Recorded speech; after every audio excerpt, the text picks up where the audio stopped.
we've been super busy. We're getting ready for Halloween 2022. Yes. Can you guys believe it? We get to do some Halloween this year. Yes. As you can see behind us, we have this monstrosity right here.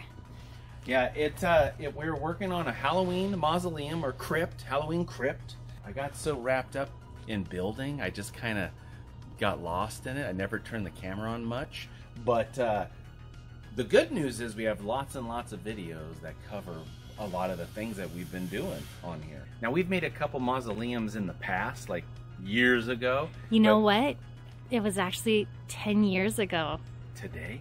Well, I don't know exactly, like today, Chris.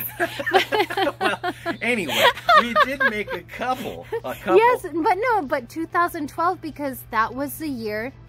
We made it in 2011, but 2012 we did the walkthrough. But you guys, we're celebrating our 10 years on YouTube in August. Ooh, it's been 10 years. Huh? Yeah, 10 years. Well, I know it's been a long time because when I look at some of those older videos, I'm like, man, my hair's not gray and I'm a lot thinner. So 10 years ago, though, when we made those two mausoleums, they were just the facades. They were just the front. And they were the entrances and exits of our little walkthrough that we made of the haunted house back then. But this one is like Mausoleum 3.0, or is it 2.0? What would it be? Well, I guess it's the third. Like, I don't know. I don't do math very good. But I can tell you, this one's going to be all the way around. It's going to be one of the ones that a lot of haunters have made where you can have like a little floating guy in there, or scare actors, or whatever you want to do. Because it's going to have a room inside, it's got a back, it's got sides, it's got front, it's going to have a top, all that kind of stuff. So let's check it out. For those of you who weren't aware of some of the videos that we've made in the past, I first started out with building a couple decks. I show how to make these decks in the Ghostbuster videos. The wall flats, we have a whole video series on how to make Hollywood studio flats and do the window cutouts and door cutouts and all that kind of stuff. So if you're interested in that, again, we'll put the links below. So Gina and I designed this to where it's modular. It comes all apart, lots of different pieces.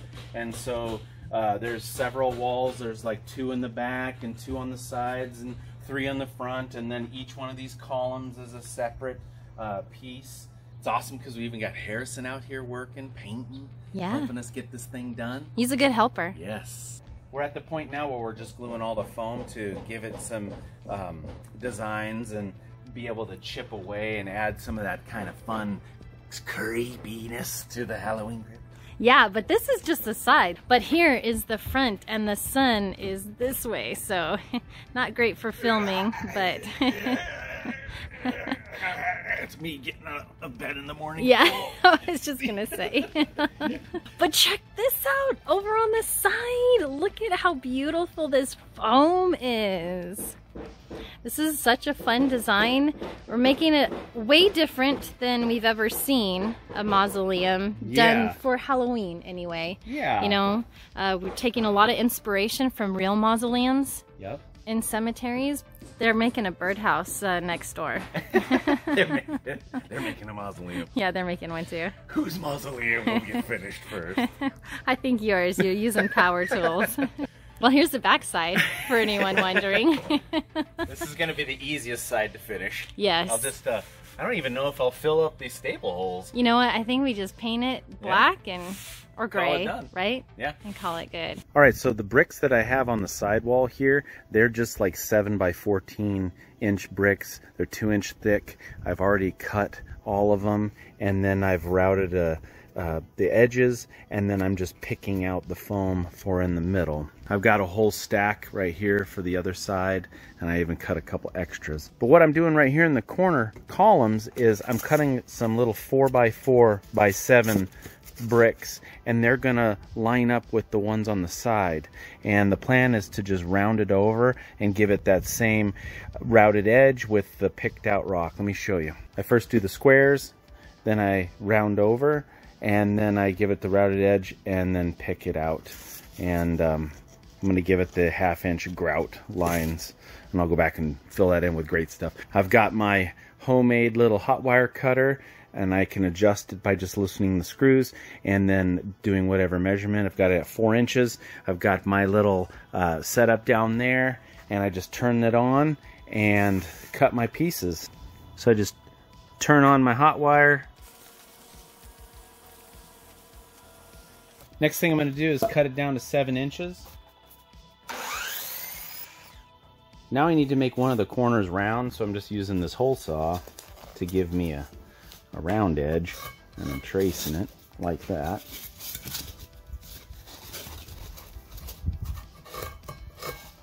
Give myself some little reference lines there. Take my little curry comb.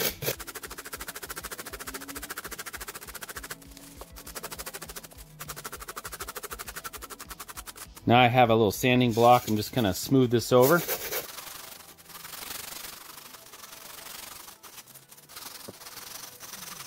Alright, now I've got my bull-nosed corner brick here.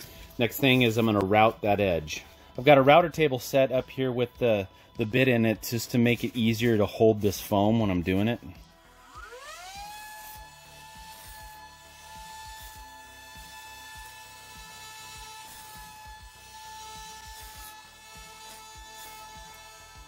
Now you can see it's not perfect, so now I'm just going to go in and kind of sand it by hand, just to kind of clean that up. No big deal. Doesn't have to be perfect. This is a Halloween prop after all. Now to rough up the brick. So the first thing I'm going to do is I just grab a couple chisels or screwdrivers and poke out a couple spots.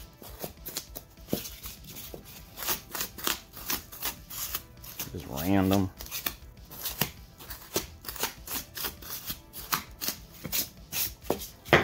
Got a couple different wire brushes here.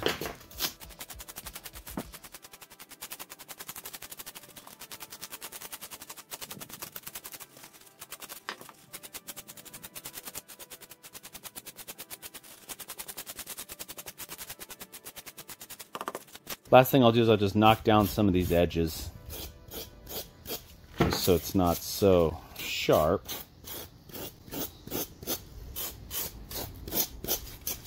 You can just look it over, make sure you like it.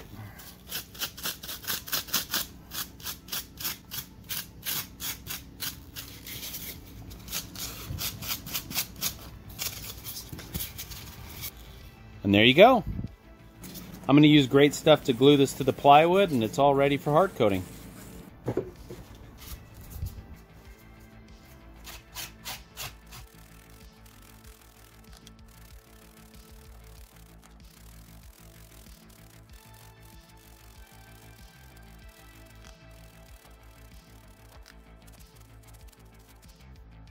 We have a little bit more foam left to do. This morning I'm going to come out and start putting the little decorative pieces that are up on the top of each one of these columns.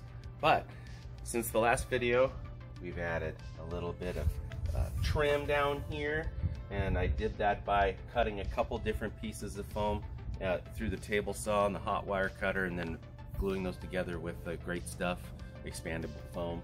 And a lot of people ask us how we do glue our pieces of foam to stuff. Yeah. What have you found has been the best? I really haven't used or tried anything else other than using expanding foam. I just always make sure that I get the window treatment foam, which is the blue can of the Great Stuff brand, because it doesn't it's pretty lightweight. It doesn't expand like the regular Great Stuff, right? Yeah, and then I use the wood shish kebab sticks, which I would prefer using metal, because a lot of times my wood ones always snap and break. It's really annoying. But we just buy tons of them because Gina finds them at garage sales and stuff and brings them home. So I haven't switched over to metal shish kebab sticks yet, but that would probably be better, something metal. The only thing I got to still do up at the top is add a top cap and maybe the ledge. You know, glue the ledge on the side, and then that's pretty much done. one thing that I need to come back in here and do is chip it up and make this thing look haunted and cracked, but I'm trying to, it's like I want to go, part of me wants to go real heavy, the other part wants to go a little lighter, part of me wants to make cracks, some of them wants to make like more like green mold and moss or whatever it's called. So yeah, how crazy should we put a heavy black wash over it and call it a day? Well, we may want to do that too, you know, like we don't know. Oh, we know. It'll be detailed. I also should probably fill in these cracks a little bit. This grout line is a little empty. What are you going to fill it in with? Great stuff? Yeah. Yeah, I tried using the Loctite yesterday, and it was a can that I had purchased months ago and never used. I actually don't like that stuff as much. I know it's specific to whatever a haunter's needs are for doing certain things, but for this, it almost felt like a melted marshmallow. It was real gooey compared to that window great stuff that I'm used to using. So I was like, I felt like I was getting all stickied up, and I was like, no way, I threw that stuff away. But I could see how it would be good for using with water and molding and shaping into forms and stuff. Chris, where do we get our foam from? I don't even know anymore. I'm just kidding. If you guys are curious, we have a video that talks about all the places we get our foam. I will link that in the description. Now, yesterday I banged out the top real quick. I framed that thing just like I do all the other walls. I used the 1/4 inch Luan or the underlayment cheap stuff from Home Depot or Lowe's, and then shot it together, wood glued, and then just like the trim, cut pieces of foam and built up my layers to kind of give us a little bit of a decorative edge on the top of the roof, just so it has something. We're trying to stay pretty generic with this stuff, not get too detailed, like with all the little kind of crown molding bumps and things like that. Trying to keep things a little bit bigger. Because you could just keep adding detail and detail and detail to it. True. Gina suggested that I split the top up into 2 pieces so that it was easier to lift up. And right now it's just sagging a little bit because we haven't had hard-coated that foam. But once we hard-coat that, it'll be 3 pieces. It should be able to lift it up there. Yes, we're getting a little bit older, aren't we? Yeah, our backs don't work quite the same as they once did. But we are going to put a door here as well. Yeah, that is what I'm going to actually work on today. I should add a like a piece of wood in there to like frame it out, basically. Build the door casing in, maybe give it a little more depth, and then I will be able to add some foam right in here. And then I think I'm going to make the door 2 pieces that swing inward, and you know, maybe make it to where it has some fake rubber rivets, which I don't know where we got those. It was years ago.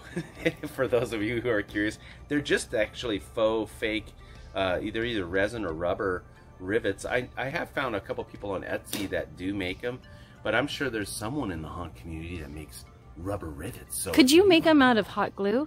Like if you had a little mold? Could. Yeah, yeah. I know people have used googly eyes before. Yep. But like someone was saying, you can push them in if you know what it is, you know? Exactly. And that's not cool. Don't be pushing in people's rivets. They're googly eye rivets. But if you guys haven't guessed yet, this is actually our new storage shed. Yeah. Just kidding. We need like 5. We need to be looking like New Orleans with all these lined up. Hey, that would be awesome. Yeah. I like that idea. Just make a bunch of sheds. Hey man, if we weren't renting. Do you think they would let us sell one at the Home Depot? That'd be weird, wouldn't it? You walk in there, or their parking lot has a bunch of mausoleums lined up in it. Yeah. And they would all be different too. They would all be different. Yeah. Oh, this was Gina's option. I didn't know if she wanted a longer one with a bigger bull nose or a smaller one with the roughed up stuff. Too many decisions. I give her a little bit of options to help narrow down some things sometimes. Also thinking about roughing up these edges as well with like a sanding disc or something. We've been working a lot. Lots of painting, lots of sanding. You guys, I feel bad. Gina has just been like building her arm muscles up, like rolling and painting, and there's 20 pieces so far. When this is all said and done, there's gonna be 24 pieces that make up the mausoleum structure. Why would we do that? Well, we wanted to make it really easy for them to take apart and set up and store, make it modular. Can build this thing like Legos, basically. So just like all the other things that we've fiberglassed in the past, once we got all the foam work done, we covered everything with tin foil using just the wallpaper glue or the spray glue. Yeah, this time we used spray I had glue, a bunch right? of cans of the what are the 3M, like the spray adhesives. Yeah. And so I was like, you know what, I gotta use this stuff up. It's been sitting in there for years, and it works great. I found a couple of cans of the spray adhesive in the garage, and I shot that on the foam, worried about it melting. It didn't melt, and man, the foil stuck so nice to it. It was like, wow, this is the way to go. It might be a little bit more expensive than buying the big jugs of the wallpaper glue, but way faster, worked way better, so I went with it. Then after all the foil was on, we fiberglassed. In the past, we've done like 4 to 6 ounces. This time we just did 1 layer because we knew that we were gonna shoot it with mortar. I know some people had asked about our fiberglassing process. I think we showed pretty good detail of how we do it in one of our He-Man videos, right? And the Castle Grayskull. Yeah, so we'll link that in the description so you guys can go check that one out. Yeah, it's like a hard coating foam. I think it's labeled hard coating foam with fiberglass or something like that. But yes, we'll put the links in below. Any of the bricks that look like this rough texture, because we knew that if we fiberglass that, it's going to cover up all the pits and stuff that make this thing look stone. So we decided to use epoxamite, which it's an epoxy smooth on resin. Yeah, smooth on. And you guys, you know, there's so many ways that we have done hard coating stuff, but a lot of times we just stick with what we know works. And because we're in a hurry and stuff, we just continue to do this. But we'd love to try some other products. Yeah, out expand there, our knowledge for stuff. Yeah. Speaking of which, we actually have kind of a secret to reveal to you guys. We used Drylock for the first time. This project, yeah. And you know, that stuff actually, I do like the way it seals and it doesn't scrape off. It's really good. Yeah, Gina, we kept stirring it and stuff, but we were having problems like kind of keeping the sandy textures consistent. She was painting all the decks and a couple of the walls, and what we found out is that like there's like sandy patches and stuff. So I don't know if we were doing it right, but hey, it works really good. That stuff is pretty awesome. It does not come off, so it was really good. I'd like to try it on some foam, like straight up foam to dry lock, not anything else. I had a test piece. Oh, you did? That. Yeah, and it's actually not hard. It has like a Hi guys, This is our little kindergartner. Look at him. Oh, son. I actually did try a test piece with the dry lock. You didn't share with me? I thought I did. I thought What? I showed it to you. You did not keep in secrets. Look What at I found out though was that it doesn't actually make it hard per se, but it does act as like a protective skin. I can still squish it, and I can see how it's definitely better than just leaving it bare foam or just paint too. You know, so we're definitely going to use it in the future, right, Gina? I don't know. I'm sitting here now. I'm questioning our whole relationship. Oh, but another thing I was doing with it, just for the heck of it, to try, is in the past I've just taken the mortar, this particular mortar is the Flex Bond, and just shot it on with a hopper gun. But I thought, you know, I'll mix a little bit of that dry lock in there, and that'll add some adhesiveness to the mortar. And so I just tried it. I don't know if it did anything, but we'll see.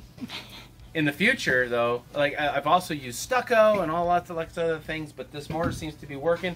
And then Gina is coating it with just some exterior latex paint. This is our base coat. Yeah. We got the base coat all finished, and so her next step, once she gets all the pieces done, is to start aging it. You know, I was thinking that this wasn't going to be too awfully hard to do, but man, it was time consuming, and I still didn't fill in all of the cracks and holes in there. Yeah. You know, this piece was a lot of work. She also painted all the back sides of all these flats black. And I think she got pretty much everything done, with the exception of some of these pillars. There's a couple of them that I'm just going to mix some black paint in a gun and shoot in there, because it's just too hard to get in there with rollers and stuff. I actually forgot to a lot of the edges and stuff I wanted to take down so it wasn't so perfectly square. I had forgotten to do those. Oh, you did it already. Yeah. You talked. There's a lot of things that I forget to do because I walk away. And, you're so funny. And then you I'm said, like, I'm not going to do it. And now look at, I'm like, it looks, oh, I got to paint that again. Yeah. Oh my God. Wah, wah, wah. Now, one of the things with using fiber, now this thing's rock hard. I mean, it's really, really hard coated. But one of the disadvantages or the things that you sacrifice by using fiberglass is all of my areas where we chipped it up and made it look broken. It kind of has like more of a curvy or rounded edge, but we can add like either airbrushing or aging to bring back some of those busted up highlights. Oh yeah, this is gonna get a makeover of aging, and it's gonna look so good. Yeah. I mean, at least I hope it does. Yeah, we'll find out. But there's a lot of painting to do.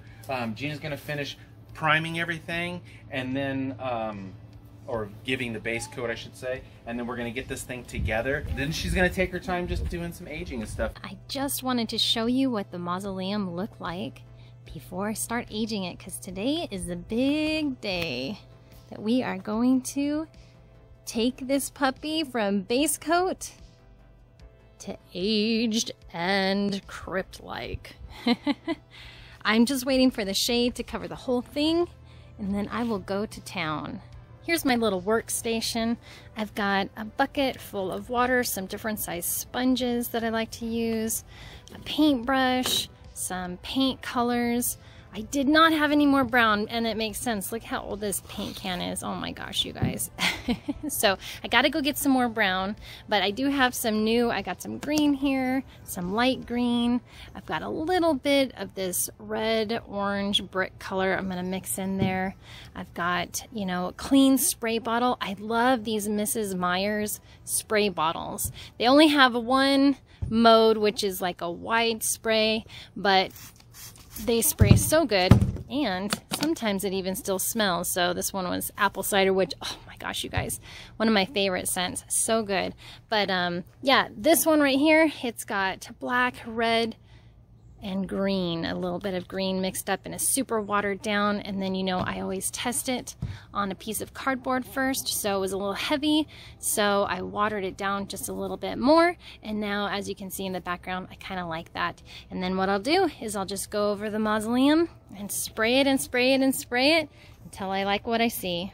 All right, so I have one wash of aging over it, and I just mixed the black, the brick red brown color, and a little bit of green. And I meticulously made sure there were no hard runs. Here's the front for you so you can see. So yeah, huge difference already from solid gray to now the aging is getting in all the little cracks and crevices. I've got some paint right here, and it's just a little bit watered down, not too much, but it is runny. And I've got a little sponge right here and my spray bottle. So what I've been doing, let me get up on the ladder one more step. So what I've been doing is I've been spraying the section a little bit, then taking my runny mixture and going on the lip right here. Now, oh my gosh, I can't do this at the same time.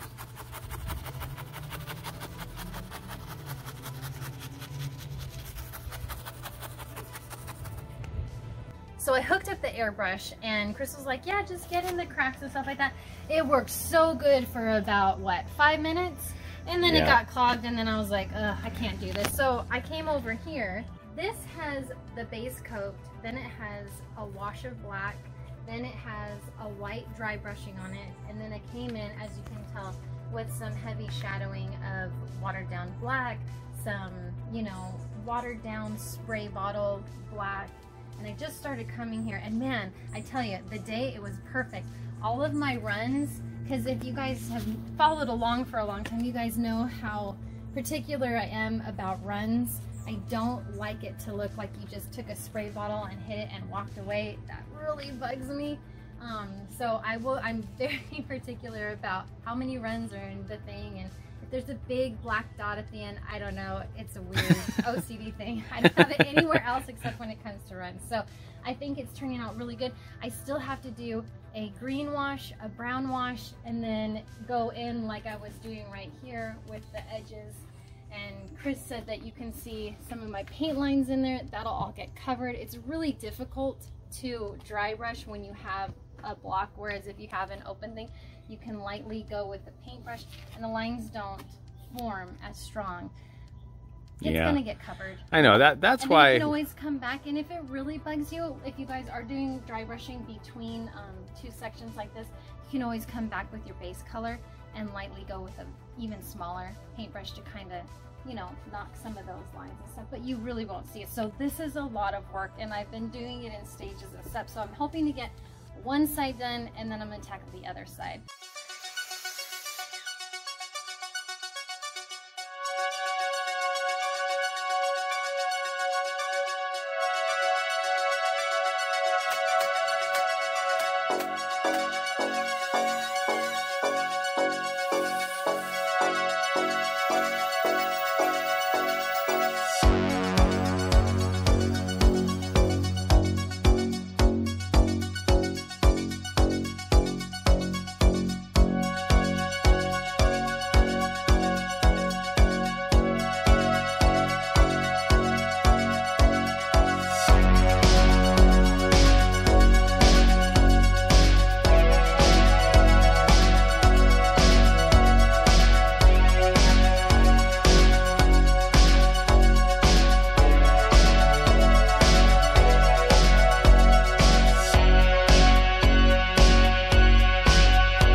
I'm working on trying to do a finish I've never done before. I'm trying to make them look like metal and then patina. So this only has one wash of black over it, but I'm going to heavily go back over there. This one doesn't have any black over it, but you can see I want it to have that inconsistency of where the patina and the metal is resting. So I don't know. I got to work on these. This is my project today to get done.